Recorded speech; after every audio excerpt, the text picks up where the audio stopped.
about this. I I can't believe I'm talking to you about this on here, but it is what it is. And they just burst into tears and said, "You can't take me. I might share your Porsche." The comment she would hear was, "Oh, just buy the gluten-free stuff because it'll just taste the same. It'll be all right." Because there was no other pasta. And I'm thinking, well, I can't eat any other. On today's episode of The Engaging Marketeer, I am joined by Zoe Devenport of Henry R. Davis, a self-confessed gobby cow, and our accountant. So I have no secrets from Zoe. She knows exactly what I spend all my money on and what I say I spend all my money on, and they are often two different things. Zoe, welcome. Good morning. But How are you? I'm good. How are you? I'm good, thank you. you. I'm good. Excellent.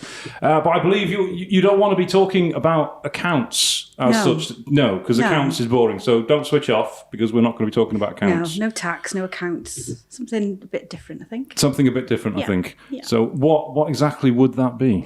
Well, I thought I would share with you something that happened to me 5 years ago that completely changed my life. Wow, okay. Yeah. People might think it's a bit trivial. You met me longer ago than that, so it can't be me. I did meet you longer than that. I've known you a long time, Darren. Shit, that sounded like a threat. No, I just thought, some people might think it's a bit trivial. People might listen and roll their eyes and think, oh God, we're talking about that again. But actually, if it happens to you, it's a major issue until you get your head around it and deal with it. And yeah, so I just thought I'd share that with you and see how share how difficult it can be. How difficult it can be. Well, we know all about how difficult you are.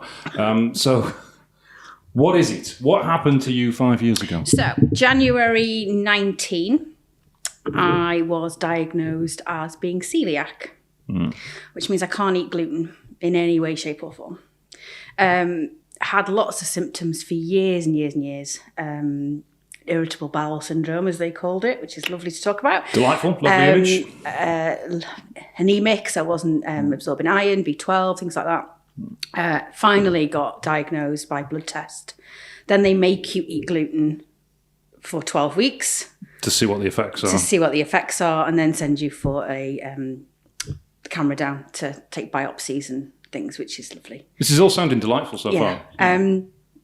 So really why I wanted to mention it today was lots of things have happened in sort of the last 2 or 3 months over Christmas that has brought a lot of this to the forefront for the general public. And that is mainly to do with this morning on ITV. Did you see that? Did you hear about that? I am an avid watcher of This Morning on ITV. I remember watching it once in about 1994. Yeah, snap. Yeah. But this was all brought in the news because Vanessa Feltz was on it, and she took a phone call, I think it was, from a lady who was basically saying she was having everybody around for Christmas. Someone, it seems, was celiac and was dictating that the whole Christmas lunch was gluten-free, and she thought the woman thought it was extremely unfair to do this, and Vanessa Feltz sort of backed the woman up, saying how ridiculous it was expecting everybody else to eat the same food. It ended up getting hundreds of complaints. This morning then paid, I think, £1,000 donation to Coeliac UK, the charity, and apologised. They got some doctor on the next day, which seemed to dig a bigger hole with regards to celiac disease.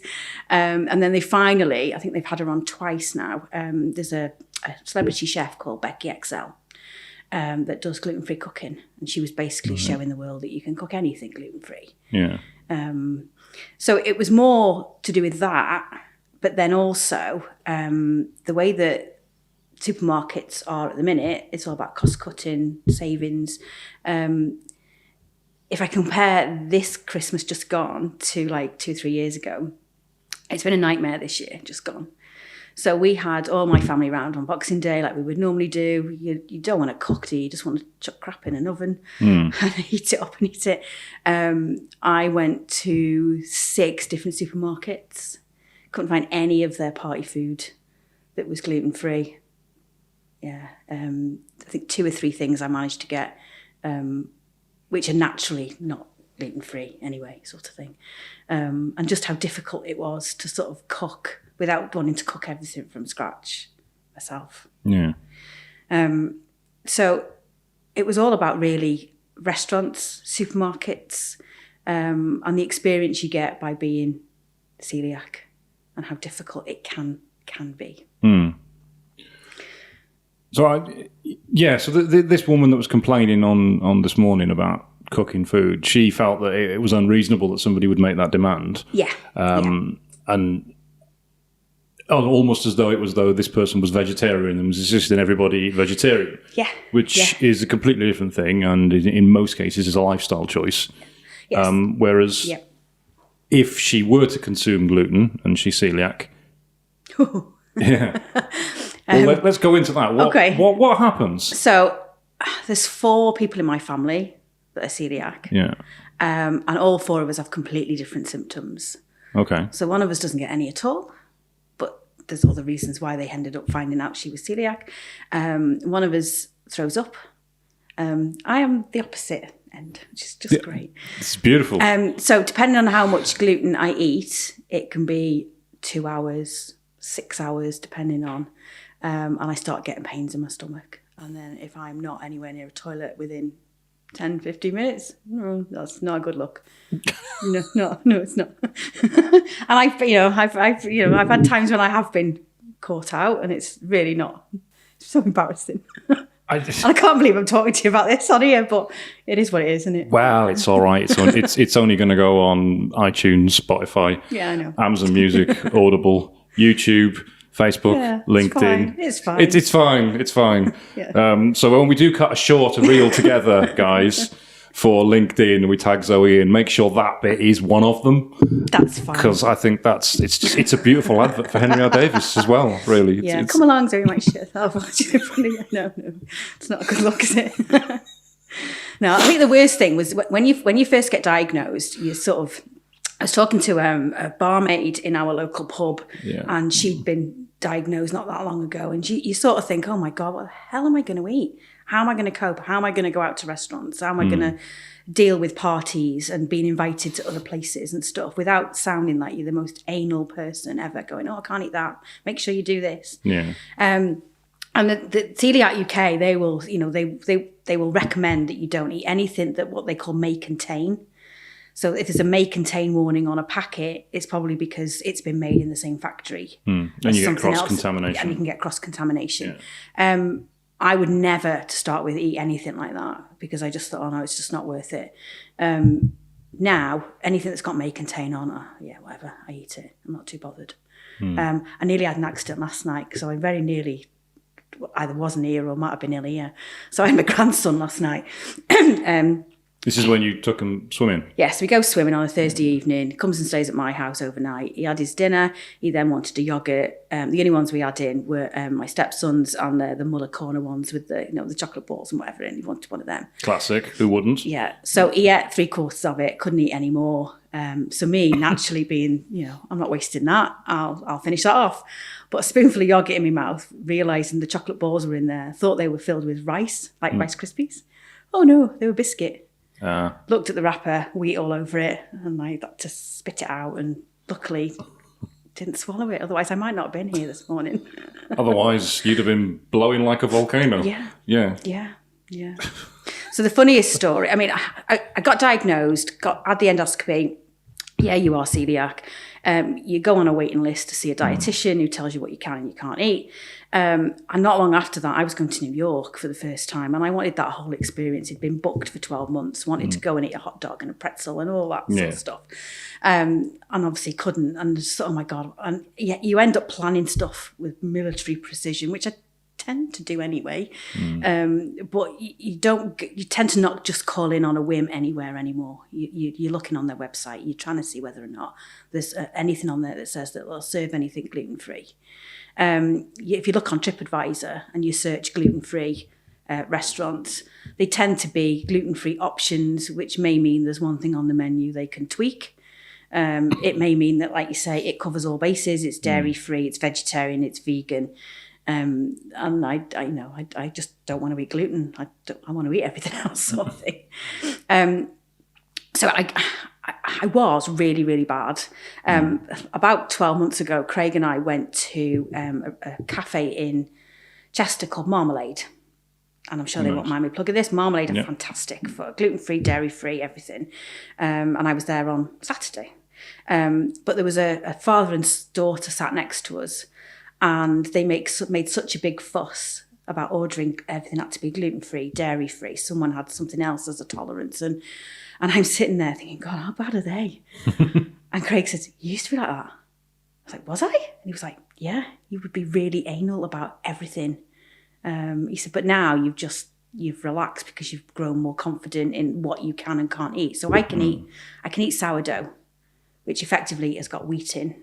But the sour, whatever they use, bacteria they use in it, sours the yeast culture and it changes the structure of the gluten. Right. So I've actually tried that on a Saturday. Are we going anywhere today? No. Right, let's try that in the morning and see how I am in 3 hours' time. And I've been fine. So from that respect, I can eat sourdough because lots of gluten-free products are really crap. Really crap. Yeah, when I go to Anfield, every now and then in the lounge, they have gluten-free bread. Oh, it's just like cardboard. It was horrific. Yeah. Every single person was taking the burger out of the bath and eating the burger, and all the bread was going back into the kitchen. Yeah. I was there with Chris Shepherd. Right, yeah. And Chris was like, I eat gluten-free bread all the time. Because obviously one of his daughters is celiac. And he went, this will be fine. And he bit into it, and it was just absolutely disgusting. Yeah. So why is it that some is okay and some is, it's like polystyrene? There's loads of different brands out there. Lots of the supermarket own brands are just as good as the sort of main people that would make gluten-free stuff. What I tend to find is it's artisan bakers. That it tends to be someone who's celiac in their family or they've got celiac disease, and then they'll develop their own bread. So if you go along to these sort of free-from artisan food fairs, there's a few that are on the Wirral, and we've gone as a family and ended up, you're queuing at one particular stall for like an hour because they're so busy, and you end up buying like 3 months worth of bread and pies and cakes and all the stuff that's fattening, and sticking it in your freezer, because they are so good if someone makes them sort of homemade. Shop bought stuff I'm not impressed with at all. Biscuits are rubbish. Gluten-free sage and onion stuffing that you put with your Christmas dinner, it doesn't taste like sage and onion. I have to put extra sage and onion flavouring into the sage and onion stuffing, and I'm thinking, why does the flavour taste different? Yeah. If it's just the breadcrumbs that are different. So I've had quite a lot of instances where I've been really, really embarrassed when I've been out. Worst case was Nando's in Leeds. And Nando's may have got better now, but at that point, 2 or 3 years ago, I ended up going in, looking at the menu, couldn't really fathom out what I could eat.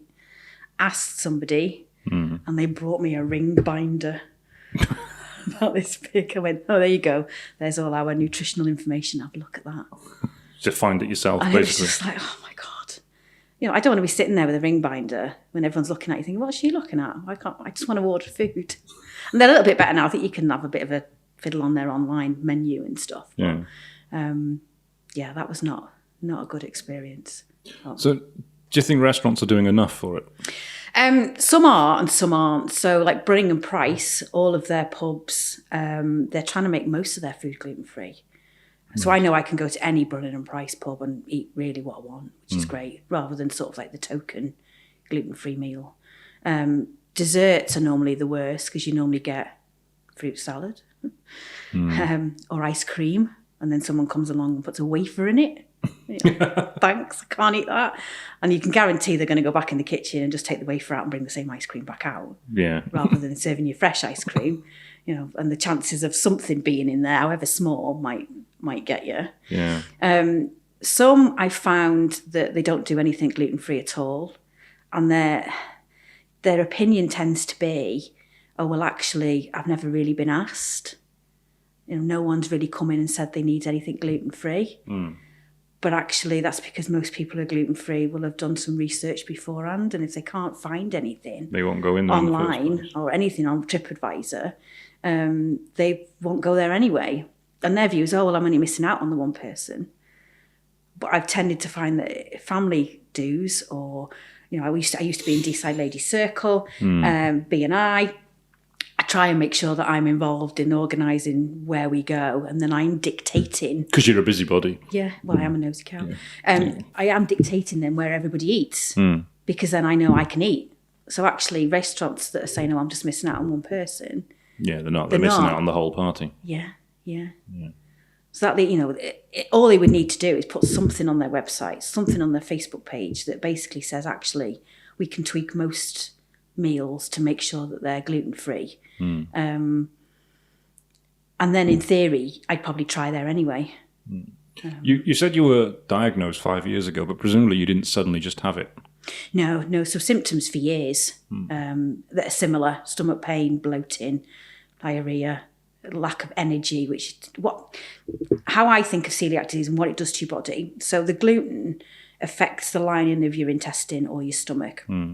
And how I describe it to anybody, you have to think of the lining of the inside as like an enemy's like that, like lots of little fingers like that, and they grab the goodness out of food and help you to absorb it like that into your body. And what happens with the gluten is it makes those fingers swell up, right? So then they can't move because they're too fat, and then they can't then absorb certain nutrients out of food. So people have different deficiencies. It could be calcium. So I have to go for bone scans every 4 years because I'm over 40. You're over 40? I am. I have to have bone scans every 4 years so they can check the density of your bones for arthritis and things, because you could have lacked absorbing calcium and iron, so that it could have affected your bones. So for me it was B12, and I have B12 injections every 3 months, and iron, and I can't take iron tablets because they just make stomach even worse. Well, for me they do anyway. Presumably then there's a lot of people who are actually celiac and don't know it. Yeah, I've said to my kids sometimes, you need to, because there's already 4 of us, if they've had an upset stomach for whatever reason, I'm straight, we need to get to the doctor, and they just brush it off. They're not. Well, you're immortal, aren't you? They want to go out and... You're immortal. Yeah, you are. Yeah. But like at home now, there's very few things in the house that actually have gluten in. There's certain things in the freezer.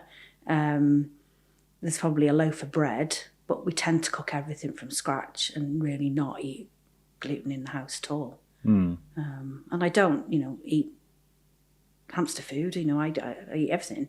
Yeah. Just tweak it in such a way that... Yeah, because there are some people who think, gluten-free, it's namby-pambies.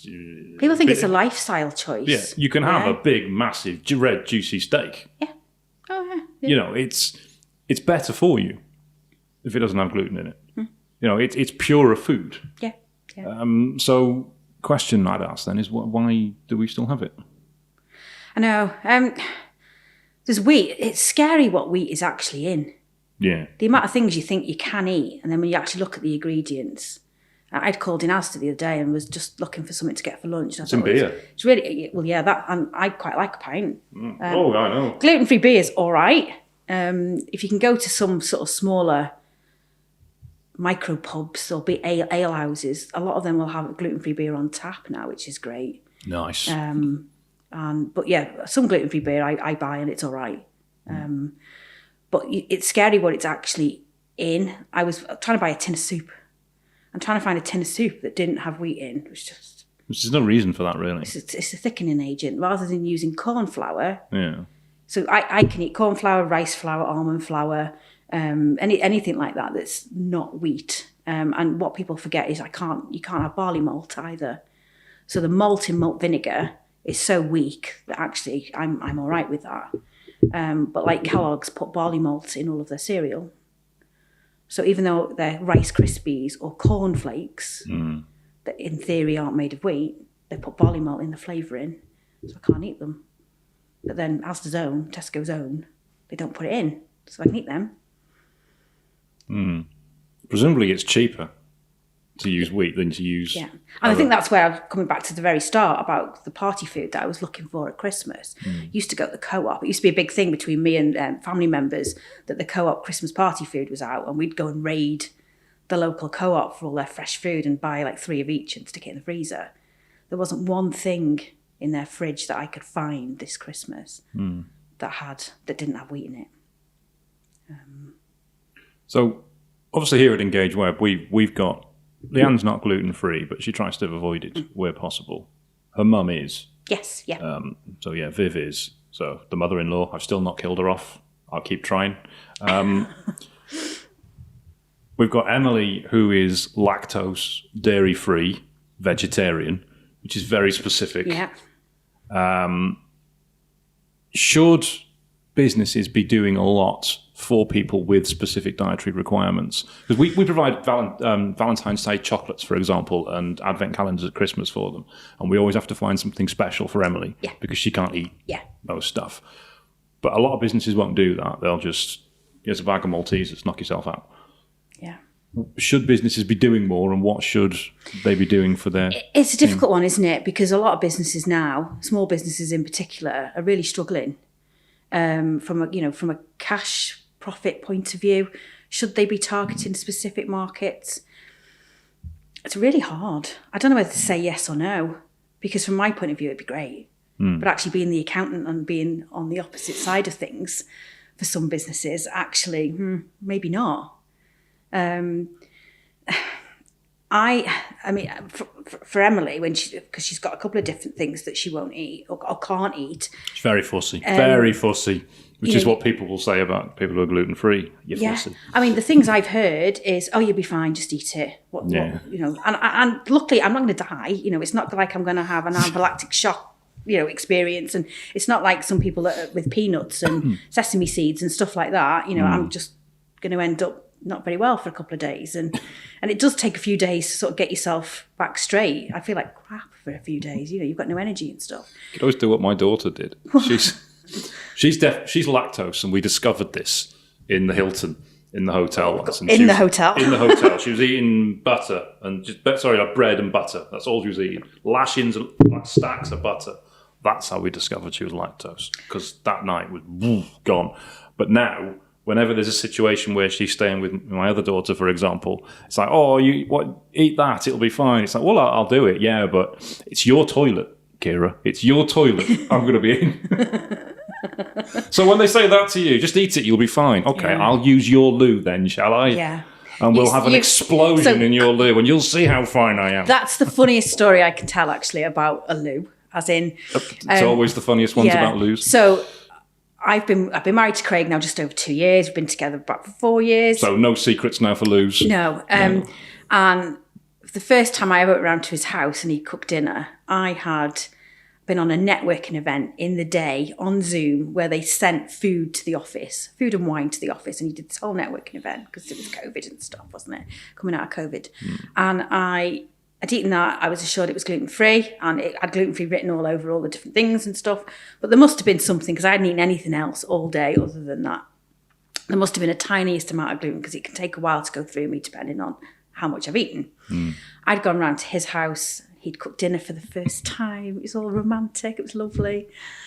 And I'm sitting there thinking, oh God, I've got stomachache. Oh, this isn't. And it ends up a bit like childbirth. It comes in waves.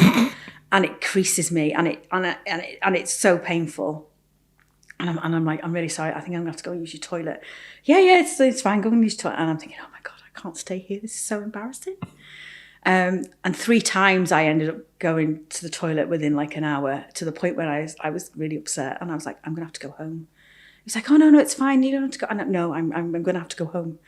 And he was like, well, you can't drive. You're in agony. And no, I'm gonna get in my car and I'm gonna go home. It's fine. And he was like, I'll take you. And I just burst into tears and said, you can't take me. I might shit in your Porsche. and bless him, he still asked me to marry him. Yeah, so, well, that's how he knew it was love, clearly. Yeah. He'd been waiting for years for a girl that would offer to shit in his Porsche. I know. But, Yeah. There's another clip, actually, for social media, I think.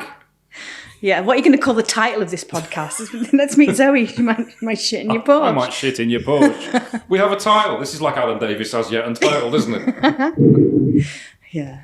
I thought you were going to go down the Dumb and Dumber route then. Have you seen that, where he goes into the loo and has explosive diarrhea in the loo, and then she knocks on the door. You all right? Don't use the toilet, by the way. It's not plumbed in.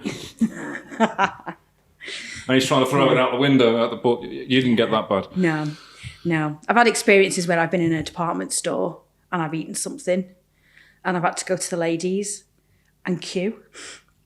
And then it's been packed and I'm sort of sitting in the cubicle thinking, someone just dry their hands with the hand dryer, please. Please just put some noise in the room. And it's so embarrassing. It's horrible. But I'm talking about it now because it is what it is. I can't do it. I can't change it. You know, you can get a card, a pass to go past queues in the loo. Oh, right. Genuinely, I know this. I'm going to shit myself. I need to go. Essentially, quickly. yes. Right, okay. It's one of those things that I might try that. I don't know whether people would know what it was when you pulled it out. You know, it's like a get to the front of the line at Alton Towers kind of thing. It's Right, get to the front of the line at a loo. I'll see whether I can get one of them. Yeah, somewhere. I imagine somebody who would see that would be able to get one of those. Right, okay. Fast pass. Fast pass. Fast pass shit card. Yeah, that idea. Thank you. Yeah. I'll take that from this. Thank you very There much. we go. Yeah, look into that one. I don't know how you apply for them, but I can find out for you. I know that you can get them. Yeah. I mean, I've had a lot of weird things said to me over the years. Some people choose not to eat gluten. Some say, if they do eat bread or anything, they get bloated. They might get a bit of an upset stomach. They feel a bit lethargic, and they're putting that down to gluten, and it probably is. What have I had said to me? Oh, you can train your body to re-eat it. I'd love to know how I would do that. Okay. And the longer you don't eat it, the worse it is when you then do by accident. It's a fad. What you're worried about, get on with it. Just eat it, you'll be fine. And what I tend to find now, there's a funny clip actually. I think a joint friend of ours sent me a clip on WhatsApp once, and it was a video of a comedian in America, and he was talking about when people come round to his house and they're celiac, and they preempt and say, well, if you're cooking, you need to make sure I'm not eating wheat. And his joke was, well, actually, I just put a bowl of biscuits out for them and say, well, don't worry, they're gluten free, and they're not. He said, because I think it'd be really funny when they shit themselves on the way home, like, and you look, it is funny, you know what I mean? I watch it and I think it is funny, but so true. But I try not to dictate. I just, sometimes I just don't go anywhere. To be honest, it's hard. We did a ladies' circle. Come dine with me once. Right. I think I did the first one, and I had like 6 girls round for dinner in the evening, and we all scored each other, and it was all secret in envelopes and stuff. And then I didn't quite manage. I think mine was like February 20, so just before COVID, and then obviously COVID hit, and then when we did a few extra ones, I couldn't make it. But sort of felt that I was being awkward and was then making them cook something that was potentially a little bit more expensive to make or more awkward to make than what they might normally do. So you sort of go, oh, well, I can't make that. You didn't film the Come Dine With Me, did you? Because that would have been interesting. No, I've got photographs is all. Yeah. It was quite good fun. Because I just thought that'd be quite interesting to do, to actually do a Come Dine With Me in a company or in a networking group and actually film it and use it as a video. Yeah. We had a really good laugh, and a few did it. And it was only when I moved house, like a year and a half later, that I found my envelopes with my scores in the drawer that I'd hidden out the way, ready for when we were doing another one, and got them out, and it was all right. Who won? I don't know. I don't think it ended up being finished because of COVID. We never finished it off. But it was good fun when we did it, because you just get shit-faced, don't you? Well, yeah. I applied to Come Dine With Me a couple of years ago. Oh, did you? Yeah, I got through to the last interviews. I didn't get picked in the end, but I would have had to miss part of our team building day had I done it. But yeah, it was a Merseyside one. I do like the idea. I think they are funny when you watch them. They are deliberately asking questions like, what kind of person would most piss you off? Because they want to put people together who are going to argue. Yeah. And I don't think, amazingly for me, I don't think I had enough argumentative side in me during the interview to put me in. I was trying to be nice. Sure? I was trying to win it. If they really knew me, they'd have put me right in there, obviously, and then I'd just pissed them all off. But yeah, I don't think I was objectionable enough, if you can imagine such a thing. Yeah, I don't think I would be either. Yeah, but I was going to do a cheesecake. I even had the recipe from my mum. I was going to do a great big chocolate Toblerone cheesecake, I think it was. What did I make for mine? It was red butternut squash, red pepper and chilli soup with gluten-free bread rolls. You're not wowing me. No. And then a chili. Okay, that's better. I made a chili. That's better. I'm quite good at chilies. Yeah. And then I'd made a chocolate and orange mousse with something for pudding it was, yeah. That was it. It was a chocolate orange cheesecake I was going to do. Yeah, it was nice. Chocolate orange cheesecake. Yeah. And I'd never made one before. I still haven't. I was going to do it for the first time on the show just to see how bad I was. Yeah. But there we go. So that first trip when I went to New York, we flew with American Airlines. And, you tick the box on your online thing that you want, needs to be gluten-free. And I think from their point of view, it ticked every box, as in it was gluten-free, vegan. And again, lots of fruit salad. And because you're on an 8-hour flight, they bring out a lunch, don't they? And I literally got like a gluten-free bread roll about this big, you can see. And it didn't have any spread on it, so no butter or mayo or anything. And it had 2 pieces of roasted red pepper. And that was it. That was it. What a meal. Because obviously it was vegan, it was vegetarian, it was gluten-free. It was fun-free. Dairy-free. It was taste-free. Taste-free. Enjoyment-free. Yeah. At that point, you wouldn't have cared if the plane had gone down. Yeah. And then that's what you tend to find. And I do this all the time. When you have a really bad meal, that you've chucked something in the oven and you think, I just want that. And then it's really bad. And then 6 months later you think, I'll just have that again because I fancy that. And I know it's going to be bad, but surely it might be better this time. And it's just as bad. Yeah. Like gluten-free pizza that you buy from the frozen aisle. Yeah, it's just... I'm sure they put vegan cheese on it, which is just gross. Sorry. And this is one of my bugbears as well. So post-COVID, like M&S used to be really, really good for gluten-free food in their fridge. And it used to be a double fridge that was just full of different options. And then COVID hit. And what you tend to find then was when you went there, the range was a lot restricted. And now it's come back post-COVID and the range has not come back at all. Oh. And what's tended to be is that their fridge space and freezer space in other supermarkets as well is taken up by more plant-based food because there's been far more need for it and it's more popular. So like my local Tesco, it used to be the whole bottom end of the freezer aisle had probably 2 big freezers full of gluten-free stuff. Now you get half a freezer if you're lucky, and the rest of it is all plant-based. I think it would get food better, not worse. Yeah, I think they're just as more products come on board with new ways of eating for people, and lots of people are eating vegan. That they've still only got the same restricted space. They still don't want to get rid of any other products that are good sellers. So actually, it's the gluten-free, the free-from that goes. The world does not need more vegans. Each to their own. I haven't been able to make anything, and I might get vegan people actually saying, "Well, actually, you're not trying hard enough because you can make lots of food that's lovely." I've tried, and I'm not that inventive and imaginative when it comes to food. So. Whenever I do a barbecue, I have to cook something plant-based, and it's really irritating. I have to keep them separate on the side, and apparently, according to Liam, lots of plant-based burgers are crap. But there's a particular one, I think it's made with pea, right? That she says is indistinguishable from beef. I am not willing to put that to the test. It does not look like beef. It does not cook like beef. It does not smell like beef.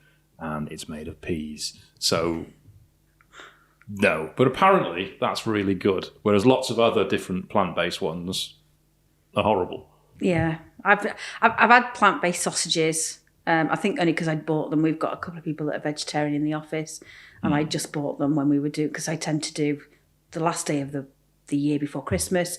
I make bacon sausage butties in the morning for the staff and deliver them all round, and I've made vegetarian or vegan ones.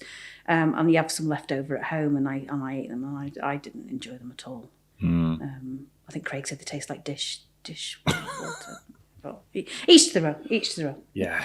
My sister's vegetarian. I say she's vegetarian. She tells everybody she's vegetarian, and she says the word vegetarian repeatedly throughout a meal. Oh, she doesn't do a palm, does she, from Gavin and Stacey? Oh, what's that? Where she's telling everyone she's vegetarian, but she's secretly eating ham out of the fridge.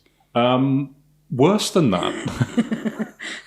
We were in a pub, because there were, 4 or 5 maybe vegetarian options, not too many. And her granddaughter is genuinely vegetarian, but my sister's just a pain in the arse. She's got this poor waiter going into the kitchen looking for vegetarian gravy. And because she had some, she wanted more. So he's going out there, he's rummaging around. He comes back, I'm sorry, there's no more vegetarian gravy. We can't have any more. He goes, okay, it's okay, I won't have that. Then she ordered the bloody ham hock. Oh, God. She ordered what? He's thinking, why have I just been rooting around for vegetarian gravy? Yeah. for like 10 minutes in the kitchen. And she's ordered bloody ham. And then she's got, no, I'm vegetarian. And she takes the ham off and puts it to the side and eats the rest of it. It's like, you've still ordered ham hock. No. Oh, it pisses me off. Yeah, I've got no vegetarians in the family. Everybody likes. Yeah. Yeah. They're not right. They're not right. We're going to get lots of people disagreeing with us on this. Vegetarians, they're not right. They're unhealthy. They're unhealthy. It's just no, it's not the right way to live. So you, as an accountant then, you must do work presumably for restaurants. Yep, cafes, restaurants. Yeah. So you'll know restaurants then of your clients, of whether they are serving gluten-free or whether it's working from them from a potential perspective. A lot of them are trying to do gluten-free things that are just not specifically gluten-free. They're just trying to tweak recipes as cheaply as they possibly can because of their margins to be able to just serve them gluten-free in the first place. And that seems to be working. Or they've gone down the route of actually saying, well, no, we just can't do it. And we'll purposely not do it, sort of thing. And if we miss out on groups of people. That's all we can do. And sometimes it's not just necessarily what they cook; it's the working environment of where they cook it. So that you do get. I know for like Brunning and Price, even though I might say, "Oh, can I order fish and chips, please?" Because their batter on their fish is gluten free for everybody. I tell them I need it gluten-free because there's a separate area of the kitchen where they will make it. There'll be a separate fryer that they'll deep fry the fish in because of cross-contamination. Yeah. So lots of places, they might want to try and cook gluten-free, but actually they're restricted in their kitchen space to be able to actually do that. Take McDonald's and Burger King and things. You go abroad and lots of them do gluten-free. Yeah. Because they've got a separate working space to do that. Over here, they don't do anything. You can have chips and a hash browning. Yeah, there's a McDonald's. Yes, McDonald's in Leicester Square, right? Which is totally plant-based. Oh, is it? Yeah, just weird. Yeah, it's a huge McDonald's in Leicester Square as well. Yeah, Leanne went in there with a friend of hers. Didn't even know it was plant-based till they got to the counter, and her friend's vegetarian. They're all freaking vegetarian, aren't they? She's asking, can I have a vegetarian this? And it was like, everything's vegetarian in the whole lot. Yeah. McDonald's. So the biggest killer of cows on the planet. There are lots of places that do just gluten-free stuff. I haven't really found many in the UK that I've been to.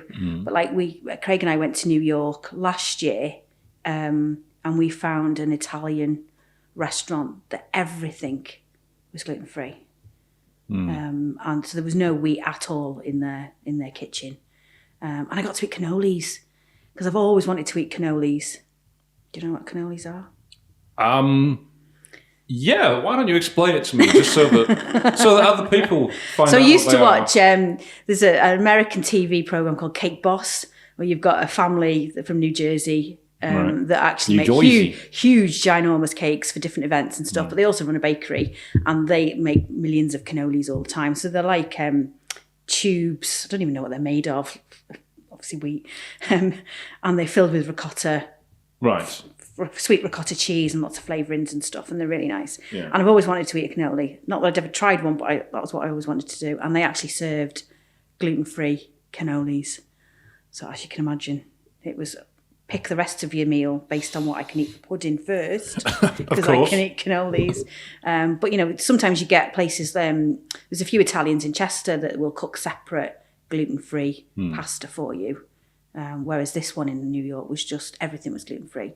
So Craig ate gluten-free, but it was never a case of, this pasta tastes weird or it's just normal. You won't notice. No, you won't notice. No. It's only, I've had gluten-free food and quite often I'm given gluten-free food and I don't know it's gluten-free. I'll have like a cheesecake and I've got that, it's gluten-free. Oh, don't ruin it for me. I only have gluten-free pasta in the house and Ben, Craig's son, he doesn't even know that it's gluten-free now, but he just eats it and it's fine. It's just food. It just tastes the same.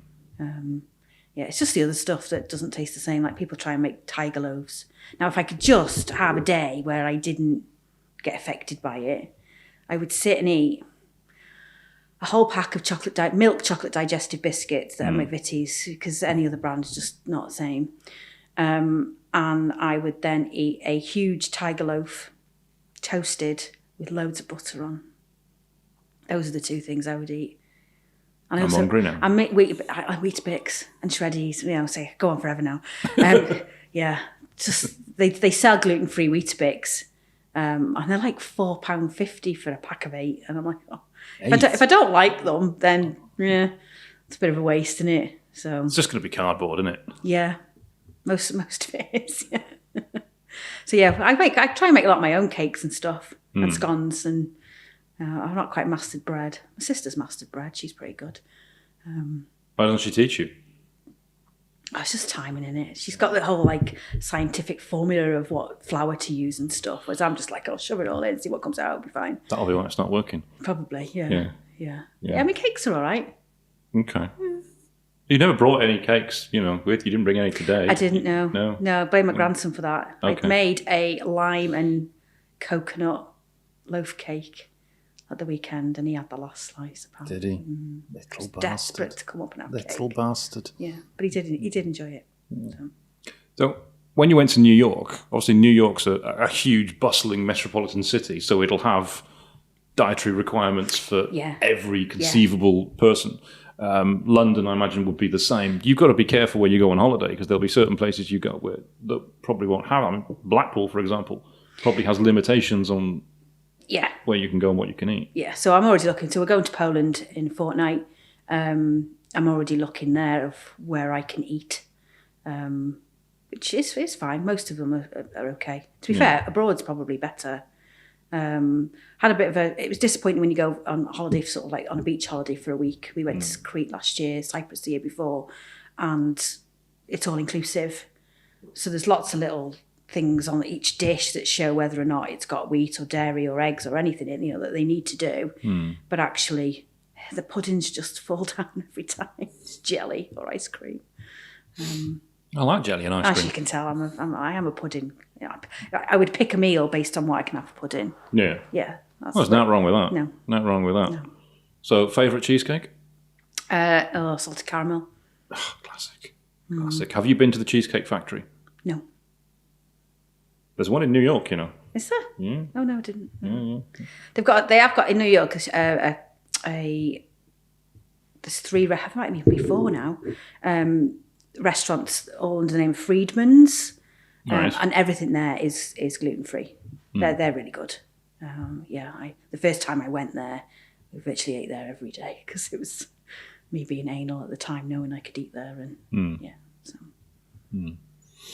So what would you like to see happen going forward with shops like Marks and Spencer's, and other shops are available, Aldi, Sainsbury's, that kind of thing? Aldi and Lidl don't really do any.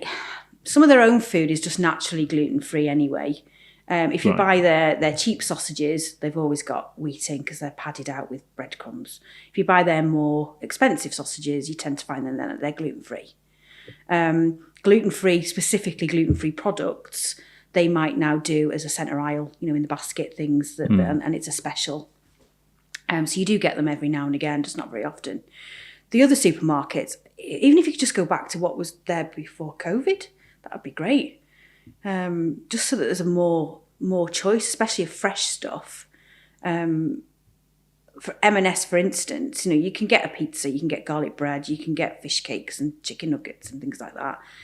But they used to do all sorts. The fish cakes that they used to have, there'd be 2 or 3 different varieties. They used to do a giant, me talking puddings again, they used to do a giant apple pie, which was gluten-free. That was amazing. No, don't do that anymore.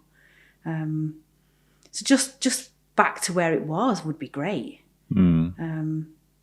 But they're all limited on shelf space and freezer space, and it's just, you go to the bigger stores, they're better. Like M&S around the corner here is not as bad as the small one in Broughton Park. So if they could just go back to what they were, that would be brilliant. And you think it purely is just a cost thing? I think so. Yeah. Or there's just more products that are selling better, like plant-based stuff. Seems to have now got a bigger shelf space. Which genuinely is a bit of a fad, because that is a lifestyle choice. Yeah. So that's what I mean. A lot of the vegetarian, eating vegan, it is that's their choice to eat like that. one of the things we did find in COVID is people were buying gluten-free pasta because all of the normal pasta was off the shelves, when everyone was buying 20 million toilet rolls. And the comments you would hear was, just buy the gluten-free stuff because it'll just taste the same. It'll be all right because there was no other pasta. And I'm thinking, I can't eat any other, please. My grandson at the time, I was trying lactose-free milk when he was little. And I was in Peterborough where my daughter lived at the time, and we went shopping and people were buying lactose-free milk thinking it won't do their baby any harm because there was no other milk on the shelves to buy. So in desperation, you're buying stuff in theory that you wouldn't necessarily normally buy, but actually somebody needs that. I found that really difficult. You felt like saying, don't buy that. You can't. No. As an interesting confession, despite the fact that I've just taken the piss out of vegetarians and vegans. I'm trying really hard not to. mercilessly throughout this. I do actually have lactose-free milk. Again, it's not a choice. It's just what I'm given, so I drink it. Obviously, I have coffee black, but on cereal, I prefer almond milk. Yeah, I like almond milk. But you can't get that anymore. Everything's just so expensive. It's switched. It's is it rice milk now? Which is different. Rice milk's a little bit darker, a little bit thicker looking. It's not as nice. But yeah, I can't find the almond milk anywhere. Is it oat milk as well? Oat milk as well, yeah. Again, that's the kind of thing that you get in Starbucks and people are, I'll have an oat milk latte, please. And they're reading off 10 different varieties of the coffee that they want. But yeah, oat milk's a bit dirty as well in colour. But the almond milk's really nice. But for some reason, it's just disappeared. All right, I don't know. Where's my almond milk, you bastards? Everything's just so expensive. Yeah. I mean, a small loaf, in theory, is 3 times dearer than a standard big loaf. So your weekly shop is a lot more expensive. But you can get it on prescription. Can you? Yeah. You can get prescription loaves? Yeah, so you can get bread, crackers, flour. Crackers? Yeah, on prescription? Yeah, you can get it all on prescription. But try and get a prescription out your doctor's. There's fun. So I can't be bothered. Why would I want to queue Who prescribes Why would I want to bread? queue in the pharmacist to get me flour? I just can't be bothered. Is it from a pharmacist? Yeah, it's delivered to the chemist, yeah. You're winding me up now. No. Your prescription loaf of bread from the chemist? Yeah, you can get it all on prescription if you're celiac. Fucking hell. Yeah, I've tried it once. I think my dietitian, because I have to go to the Mila once a year, see the dietitian, just so that you stay on their radar sort of thing. And then they do all the blood tests and stuff to make sure that all your certain levels of things that you should have in your body are right.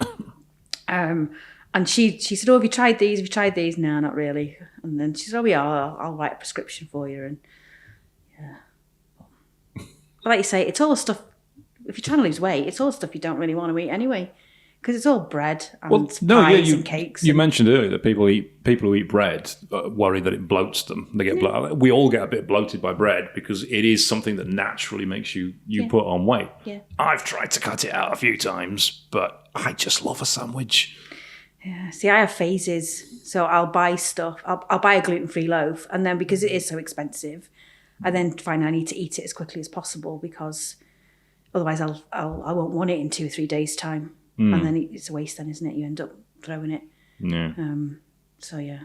If I buy biscuits, I have to eat them. It's not like I'll just leave them in the cupboard. And yeah. So I try not to buy stuff. It's just easier. If I buy biscuits, I have to eat them. It's willpower. You don't have any willpower when it comes to stuff like that. No. Yeah, Alan's like that upstairs. So just don't buy them. whenever Alan opens a packet of biscuits, it's gone. Yeah, I can't. I don't know how people can open them up and just nibble every now and again and they last a week. No, don't do that. No, as you can tell. So yeah, restaurants, I think if they can do more from an advertising point of view, so that when you are doing research, actually you can see that they can accommodate you, you're more likely to go than not. Yeah. No, it's interesting. What you said there, that they think they're only missing out on one person, potentially, but they're not. It's a common thing within marketing. People say that about websites. I don't need a website. All my business comes from word of mouth referrals, and it's like, all your business comes from word of mouth referrals because you're not doing anything else. Yeah, it's a cause and effect thing. they're not getting people who are coming in asking for gluten-free food because they're not advertising that they're offering it. They're going elsewhere. If you advertise that you offer it, more people will come in and ask for it, then you'll sell more of it. It's quite simple. Yeah, there's quite a few community groups. So Coeliac UK run there's one, it's the Cluid Coeliac group. And so you share where you can go and eat. Yeah. So, that community of people that actually get together and do things, which I think I've been to one event, you do end up sharing information, and where you can eat and what's good and what's not. And then the people that say, oh yeah, we're fine, we can... The difficulty is that from a cross-contamination point of view, it can happen. And as much as a chef or kitchen staff will go out of their way to make sure it doesn't, it just can't it? And I've never ever rung anywhere up and complained and gone, I was supposed to have had this, it was gluten-free, and I've been ill afterwards, and I've never done that. And I've just exploded down the latrine. I know people who have really complained. Yeah, and like you say, you know what social media and the internet can do these days, can't you? You one bad review and it can have a knock-on effect for ages. So it's not something I've ever done, because I'm always a bit sort of conscious that they are trying as hard as they can. The business is, at the end of the day, feeding families. Yeah, but at the end of the day, it doesn't kill me, does it? For those that perhaps can't eat certain things that can then kill them. It ruins a planned evening. It certainly does. Yeah. So. Yes. If somebody wanted to get in touch with you to, I don't know, talk about explosive volcano shitting, or about celiac, or maybe even, I don't know, we've barely mentioned it, accounting. That would be good, wouldn't which it? is what you actually do, and you do ours very creatively. Very good cook with our books. Thanks. Don't have to take that. You should see the stuff that I put through. Shush. Sorry, shh. Edit that bit out. Yeah. So we don't want to be audited. No, we'll be fine. It'll be fine. She won't let me put it through if she won't defend it in an audit. It's fine. Don't worry. Any auditors listen to this, don't even bother looking at her stuff, because it's pointless. It's pointless. Yeah. You're gonna get me shot. I'm going to get you shot. Yeah. Before I say something I shouldn't. How would somebody get in touch with you, Zoe? Save me from this. We're on Facebook. You've done a wonderful website for us. Oh, we have. They can ring me. My mobile number's on the website. The office number's on the website. Yeah, if they want any help in any way, shape or form. Yeah. Fantastic. Zoe, thank you very much. Thank you. It's been, I normally say a pleasure. It's been interesting. Thanks. Thank you.